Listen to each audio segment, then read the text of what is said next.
Cat exam के preparation के लिए आपको एवरीडे 6 आवर्स 7 आवर्स वाला प्रिपरेशन नहीं करना होता है. Rather you have to approach the paper very smartly. At the end of the day it's an aptitude examination. So आप अगर स्ट्रेटेजिकली एवरीडे 2-3 आवर्स भी देते हो from today, then also it's sufficient. But obviously you need to prepare in a smart way, and ऐसे कुछ critical mistakes है that if you avoid can save you a lot of time.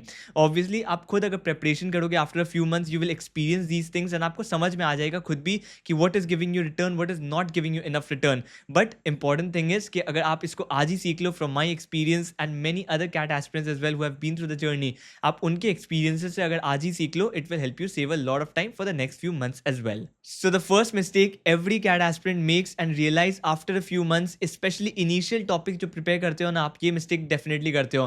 That is you focus a lot on theory. आप theory पे ही करते रहते हो. Example problem इतना प्रैक्टिस नहीं करते हो, प्रॉब्लम्स इतने प्रैक्टिस नहीं करते हो. रादर यू थिंक कि आपसे प्रॉब्लम नहीं सॉल्व हो रहा है, इसलिए चलो वापस थ्योरी में जाते हैं, उसके बाद वापस प्रॉब्लम सॉल्व करने आएंगे. Rather no, what you have to do is, जैसे ही आपका थ्योरी खत्म हुआ, ज़्यादा से ज़्यादा प्रॉब्लम सॉल्व करते रहो. अगर आपको लगता है कि प्रॉब्लम्स नहीं सॉल्व हो रहे हैं, सो solve more and more problems. वो सोल्यूशन होता है.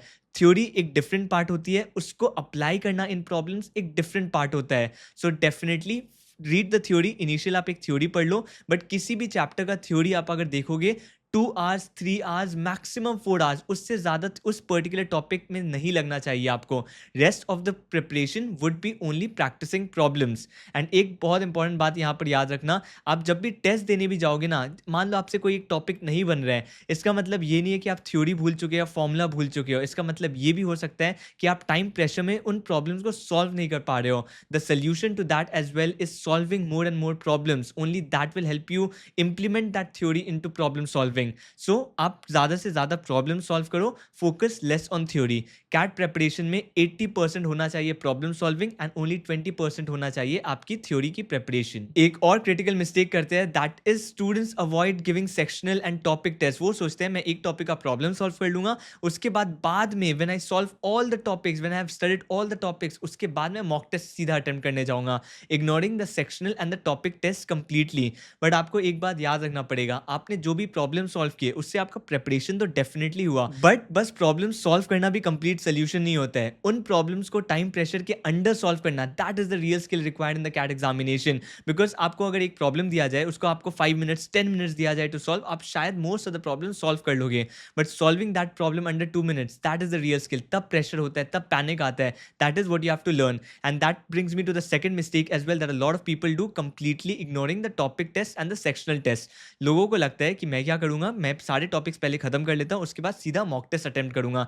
That is a mistake that you do. आपको जैसे ही एक टॉपिक आपका खत्म हो जाता है, उसके बाद आप टॉपिक टेस्ट देना शुरू कर दो. ये छोटे टेस्ट होते हैं, लाइक 7 क्वेश्चंस 8 क्वेश्चंस आपको 15 मिनट्स में करने हैं. So that way you can obviously start your preparation. आप प्रॉब्लम सॉल्व करना शुरू कर दोगे under time pressure, and that will really really help you when you finally start attempting the mock test. So ये बहुत इंपॉर्टेंट है कि आप एक पर्टिकुलर प्रॉब्लम को कैसे शॉर्टकट वे में सॉल्व कर सकते हो, 2 मिनट्स में सॉल्व कर सकते हो. जब आपके ऊपर पैनिक रहेगा, टाइम प्रेशर रहेगा, तब आप कैसे बिहेव कर सकते हो. ये सब स्किल्स इंपॉर्टेंट होते हैं कैट एग्जाम के लिए. स्पेशली क्वांट में तो ये बहुत इंपॉर्टेंट है. जैसे ही आप एक टॉपिक खत्म करते हो, specially for the quant section, उसके बाद आप टॉपिक टेस्ट देना डेफिनेटली शुरू कर देना. वर्बल एंड एलआरडीआई में ये इतना इंपॉर्टेंट नहीं हुआ है, बट ऑब्वियसली अगर आप दे सकते हो then definitely do it. But quant के लिए तो you have to do it, otherwise इसके बिना आपका प्रेपरेशन खत्म हुआ ही नहीं है. सो दैट्स वाई आप जैसे ही एक टॉपिक खत्म करते हो, टॉपिक टेस्ट देना शुरू करो. At least attempt 3-4 topic test on that particular topic itself. उसके बाद आपका प्रेपरेशन कंप्लीट होगा. थर्ड क्रिटिकल मिस्टेक है that candidates not make the important notes and formula copy from the onset, and months later जब वो रिविजन करने आते हैं, तब उनको रियलाइज होता है उसका इंपॉर्टेंस. एक बात याद रखना, किसी भी सेक्शन में वर्बल, डीआईएलआर, क्वांट, ये तीनों सेक्शन के लिए आपको एक कॉपी रखना पड़ेगा. It can be the same copy as well, whatever you wish to do. But make sure आप जैसे ही कोई टॉपिक पढ़ रहे हो, उसके इंपॉर्टेंट टॉपिक्स, इंपॉर्टेंट नोट्स जो रहते हैं एंड फॉर्मूला जो रहता है, वो आपको नोट डाउन करना है. क्वांट के लिए फॉर्मूला तो आपको ऑब्वियसली नोट डाउन करना ही है. At the same time verbal में भी, मान लो आप एक आरसी सॉल्व कर रहे हो, उसके काफ़ी सारे ऐसे पैटर्न्स होते हैं जो एक पर्टिकुलर ऑप्शन को रॉन्ग बनाते हैं, तो वो पैटर्न्स आपको नोट डाउन करने पड़ेंगे. आप एलआरडीआई सॉल्व कर रहे हो, कोई एक आपको ऐसा ट्रिक मिलता है जिससे वो पर्टिकुलर सेट बहुत ईजिली सॉल्व हो सकता है, तो आप वो सेट को भी नोट डाउन करो एंड वो ट्रिक को भी नोट डाउन करो. Those are very important things that you have to do. And अगर आप अभी से ये चीज़ नहीं करते हो, then 3-4 months later what will happen is when you want to come back to the same topic, then आपको रिवीजन में काफ़ी ज़्यादा टाइम आप वेस्ट करोगे, काफ़ी ज़्यादा टाइम लग जाएगा। एंड काफ़ी लोग बोलते हैं कि आप अपना नोट शेयर कर दो, अपने फॉर्मूला नोट्स ये सब शेयर कर दो। मैं डेफिनेटली आपके साथ फॉर्मूला नोट्स मैं बनाऊंगा भी, क्वांट के लिए स्पेशली फॉर्मूला के नोट्स मैं बनाऊंगा एंड शेयर भी करूंगा आपके साथ। बट द आइडिया इज आप उसको रेफरेंस पॉइंट जैसा रख सकते हो, but when you want to come back to the same topic and revise it, आपने जो नोट्स बनाए थे ना, that will be the best reference that you can use, क्योंकि क्विक रिविजन उसी से बन पाएगा। अगर आप एक नया नोट्स देखते हो, आप you can use it as a reference to see if you have covered everything or not, but for quick revision only your notes will be useful, because उसको आपने लिखा है, आपको पता है कि आपने प्रेपरेशन कैसे किया था, आपको पता है कि आप जब प्रिपेयर कर रहे थे तब आप क्या सोच रहे थे थ्योरी के बारे में। इसलिए आप जो उस टाइम नोट्स बनाओगे, जिस तरीके से नोट्स बनाओगे, that will be the best revision point for you. And before I go to the next mistake, let me tell you, अगर आपको कैट एग्जाम में अच्छा स्कोर करना है देन डेफिनेटली कंसिस्टेंटली प्रिपेयर करना पड़ेगा एंड स्ट्रक्चर्ड वे में prepare करना पड़ेगा।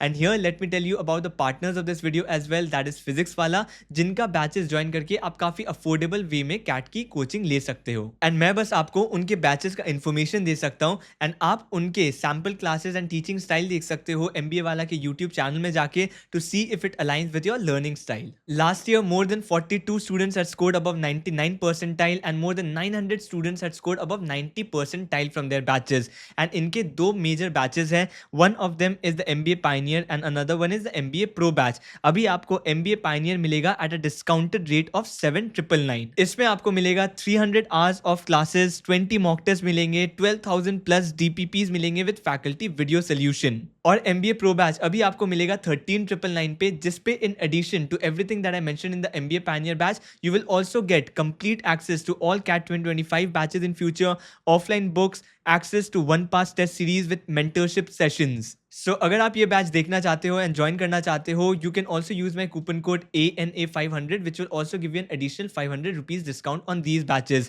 अगर आपको ज्वाइन करना है then link मेरे डिस्क्रिप्शन में है, आप वहां से जा सकते हो। And coming to the next mistake, and specially अगर आप सेल्फ प्रिपरेशन कर रहे हो देन ये मिस्टेक्स काफी कैट एस्पिरेंट्स करते हैं, and that is relying too much on the books. आप अगर बुक्स से सेल्फ प्रिपरेशन कर रहे हो देन इसका मतलब ये नहीं है आपको ईच एंड एवरी प्रॉब्लम उस बुक से सॉल्व करना है। फॉर एवरी सेक्शन, वर्बल हो, DILR हो, क्वांट हो, मान लो क्वांट का एग्जाम्पल लेते हैं। क्वांट में एक पर्टिकुलर टॉपिक से 300-400 क्वेश्चंस डाल दिए जाते हैं एक बुक में। क्या 300-400 क्वेश्चन सॉल्व करना इंपॉर्टेंट है? बिल्कुल भी नहीं। क्या करते हैं बुक्स में, ऑब्वियसली उनको अपना वॉल्यूम भी बढ़ाना है, तो क्या होता है, फर्स्ट प्रॉब्लम होता है, second problem, third problem, fourth problem, fifth problem, सभी के कॉन्सेप्ट्स एग्जैक्टली सिमिलर रहेंगे, just the values will change. क्या ये आपको प्रेपरेशन में बहुत ज़्यादा हेल्प कर रहा है? मे बी अगर आप सेम कॉन्सेप्ट से 2 और 3 प्रॉब्लम सॉल्व करो that is more than enough, but 10-15 problems from the same concept, just calculation, just numbers change कर देना, it does not create an impact. That's why it's very important कि आप books पे बहुत ज़्यादा रिलाई मत करो, सारे प्रॉब्लम सॉल्व नहीं करने। Rather the best way to approach it is, आप किसी भी एक्सरसाइज को शुरू करते हो, फर्स्ट प्रॉब्लम सॉल्व करना, उसके बाद fifth problem, 9th problem, 13th problem and so on, बीच में कुछ प्रॉब्लम स्किप करते जाना। इंपॉर्टेंट थिंग क्या है, आप उस पर्टिकुलर एक्सरसाइज के एंड तक जाओ and at the same time आप कंसेक्यूटिवली सॉल्व मत करो, बिकॉज कंसेक्यूटिवली पैटर्न रिपीट होते हैं, कॉन्सेप्ट्स रिपीट होते हैं। रादर आप बुक के उस एक्सरसाइज के एंड तक जाओ, that is much more important. And for all the 3 sections, verbal पे भी, DILR में भी एंड क्वांट में भी। DILR में तो मैं इनफैक्ट ये भी बोलूँगा कि थ्योरी भी जो रहती है DILR की, that is not very important. DILR आप बस एक वे में सीख सकते हो and that is by solving more and more CAT level DILR sets. उसके लिए आप सुडोकू सॉल्व कर सकते हो, that is going to help you much more with your increasing your clarity of your thinking, तो वो ज़्यादा हेल्प करेगा आपको। इसलिए आप DILR के लिए तो बहुत ज़्यादा बुक में रिलाई करना ही मत। क्वांट के लिए आप डेफिनेटली उसकी थ्योरी पढ़ सकते हो बुक से, एग्जाम्पल प्रॉब्लम सॉल्व करना, बट एक्सरसाइज प्रॉब्लम सारे सॉल्व करने मत जाना। लेवल 1 लेवल 2 तक ही जाना, लेवल 3 तो बिल्कुल भी मत करना। डिफिकल्ट प्रॉब्लम्स आपको नहीं अटेम्प्ट करने हैं बुक से। एंड वर्बल पे भी अगर आप बस थ्योरी पढ़ सकते हो, RC के कुछ एग्जाम्पल प्रॉब्लम सॉल्व कर सकते हो, बट जरूरी नहीं है कि आपको each and every RC solve करना है। Rather rely more on CAT level sets. And the next critical mistake that candidates make is keep overthinking about that perfect book, about that perfect coaching that they need to join। देखो simple सा बात है, अगर कोई एक perfect coaching होती, कोई एक परफेक्ट बुक होता, देन सारे कैंडिडेट्स एक दूसरे को वही रेफर करते हैं, देन मैं भी आपको वही कोचिंग, वही बुक रेफर कर देता, प्रॉब्लम सॉल्व्ड। बट इतने सालों से कोई एक पर्टिकुलर चीज़ों पे कन्वर्ज नहीं कर पाए हैं, that is because there are good coaching institution, there are good books but not perfect coaching और परफेक्ट बुक्स। इनफैक्ट काफ़ी सारे बच्चे तो बुक्स ले लेते हैं, कोचिंग ले लेते हैं, उसके बाद भी सोचते रहते हैं कि क्या दूसरा कोचिंग लेना बेटर होता, कि इनफैक्ट काफ़ी लोग तो 2-3 कोचिंग इंस्टीट्यूशन ले लेते हैं ये सोच के कि अच्छा वो बेटर रहेगा। That is also what we call fear of missing out. उनको लगता है कि हाँ दूसरा वाला ही बेटर रहेगा इससे। तो द आइडिया इज़ आपको ये थॉट से बाहर आना पड़ेगा। ऑब्वियसली गुड कोचिंग इंस्टीट्यूशंस होते हैं, आप अगर पास्ट रिजल्ट्स देखते हो, अगर 40-50 बच्चे 99 परसेंटाइल्स ला पाते हैं एक पर्टिकुलर कोचिंग इंस्टीट्यूशन से, तो आप क्यों नहीं ला पाओगे? The idea is you have to start thinking about it. Over think करना छोड़ना पड़ेगा कि कोचिंग इंस्टीट्यूशन आपको कुछ खराब पढ़ा रहा है या फिर अच्छे से नहीं पढ़ा रहा है। सेल्फ प्रेपरेशन कैट एग्जाम के लिए बहुत इंपॉर्टेंट होती है। आप कहीं भी जाओगे, किसी कोई भी बुक ले लो, आप कोई भी कोचिंग ले लो, आपको सेल्फ प्रेपरेशन पे तो रिलाई करना ही पड़ेगा। बिकॉज कोचिंग इंस्टीट्यूशन स्ट्रक्चर कर सकती है आपकी प्रेपरेशन, बट आपको आके पढ़ा नहीं सकती है। So there is no magic pill here, that is what you have to realise. काफ़ी सारे कोचिंग इंस्टीट्यूशन में बहुत अच्छे टीचर्स होते हैं, and you need to understand कि आप एक बार किसी कोचिंग इंस्टीट्यूशन को ले लो, रिलीजियसली उनके टीचर्स को फॉलो करो, अच्छे से सेल्फ प्रेपरेशन करो, that is going to help you. अगर आप ओवर थिंक ही करते रह जाओगे कि शायद मेरे फ्रेंड ने जिस कोचिंग को ज्वाइन किया है वो बेटर है, then it will not bring you any solution. And यहाँ पर मैंने एक स्टोरी सुनी थी जो exactly fit करती है इस कॉन्टेक्स्ट को. That is when a bird sits on the branches of a tree, it does not sit with a confidence that the branches will never break. The branches can definitely break. The bird has no control over it. However, the bird has confidence in its own ability that even if the branches break or fail, it will fly using its own wings. तो यहाँ जो wings है ना, वो आपकी self preparation है, and जो tree है, जो ब्रांचेस है, वो आपके रिसोर्सेज है, कोचिंग इंस्टीट्यूशन, बुक्स। तो ज़रूरी नहीं है कि वो आपको डेफिनेटली एक स्ट्रक्चर प्रोवाइड करेंगे, एक डायरेक्शन प्रोवाइड करेंगे, आपको रेस्ट प्रोवाइड करेंगे, just like it does to the bird. However आपको जो हेल्प करेगा फ्लाई करने में, that is only your self preparation. So याद रखना ये बात, self preparation is a single most important thing, and इसलिए आपको ओवर थिंक करना स्टॉप करना पड़ेगा। You have to leave that fear of missing out attitude कि वो अच्छा है, वो अच्छा है, एंड आपको आपने जैसे ही एक पर्टिकुलर चीज़ चूज कर लिया, उसको फास्ट चूज करो कि अच्छा मैंने ये चूज कर लिया, and that is going to provide me the best thing, and ultimately I can decide my destiny, and only my self preparation can decide my destiny. उसके बाद नेक्स्ट ओवर थिंकिंग करते हैं लोग कि अच्छा even if I prepare for CAT, कितना percentile मुझे चाहिए होगा to get into this college, to get into that college, and काफ़ी डाउट्स भी आते हैं इस चीज़ पे।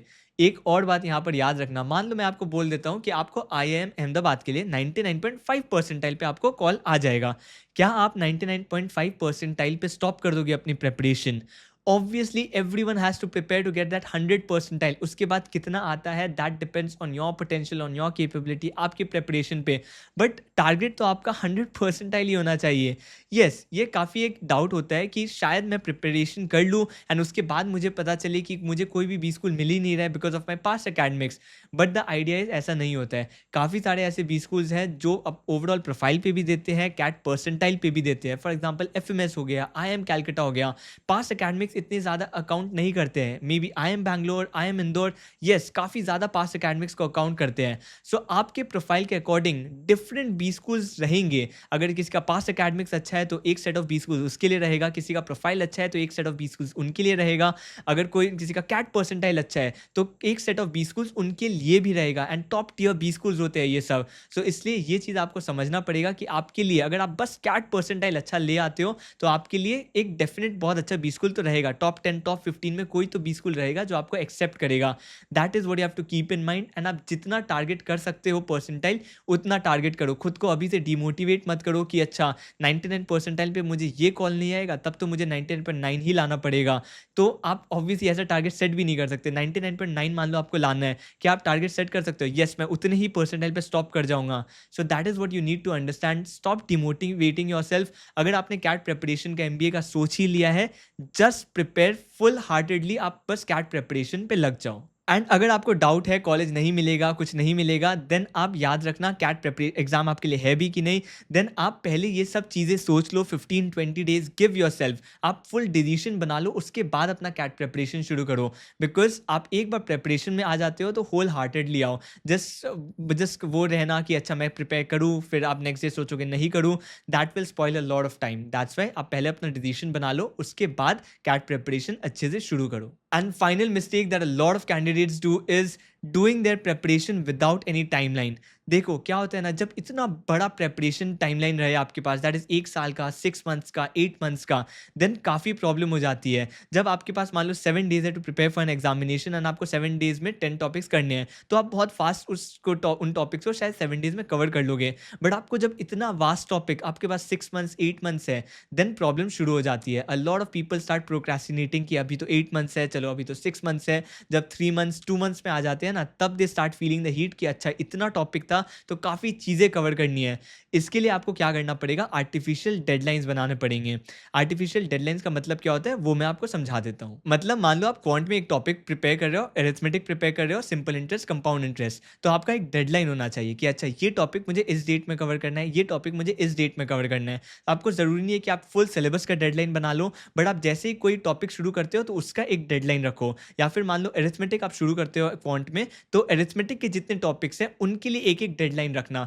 वर्बल में आरसी शुरू करते हो तो आरसी आपको कब तक कंप्लीट करना है उसका डेडलाइन रखना है। डीआईएलआर में कोई टॉपिक शुरू करते हो तो उसको किस डेडलाइन तक कंप्लीट करना है, इस डेडलाइन तक आपको कितने प्रॉब्लम सॉल्व करने हैं, इन चीज़ों का आप डेडलाइंस बना के रखो। It will definitely help you keep an artificial deadline and have that artificial check on your self, so that आपको after few months like 3-4 months बाद आपको नहीं समझ में आए कि अच्छा अब तो बहुत सिलेबस बाकी है एंड मुझे डेडलाइन अब बना लेना चाहिए। एंड इन चीज़ों के लिए ऑब्वियसली मैं काफ़ी सारे वीडियोस बनाता हूँ, जब 6 मंथ्स 8 मंथ्स की प्रिपरेशन टाइमलाइन की वीडियोस बनाता हूँ, या फिर इंडिविजुअल सेक्शंस के जो वीडियोस बनाता हूँ उस पर भी बता देता हूँ कि आपको किस टॉपिक तक कौन सी चैप्टर का प्रिपरेशन कर लेना चाहिए। वो ऑब्वियसली टेंटेटिव होता है, आप उसको ऊपर नीचे कर सकते हो depending on your convenience, but at least आपको एक स्ट्रक्चर मिल जाता है। सो मेक श्योर वो टॉपिक भी बहुत जल्दी आने वाला है, मार्च में ही मैं रिलीज करने वाला हूँ ऐसे प्रॉपर टाइमलाइन, जिसपे आपको टॉपिक वाइज पता चल जाएगा आपको कौन सा टॉपिक कब तक खत्म करना चाहिए। Obviously depending on your convenience आप उसको ऊपर नीचे कर सकते हो, but it will give you a very good structure.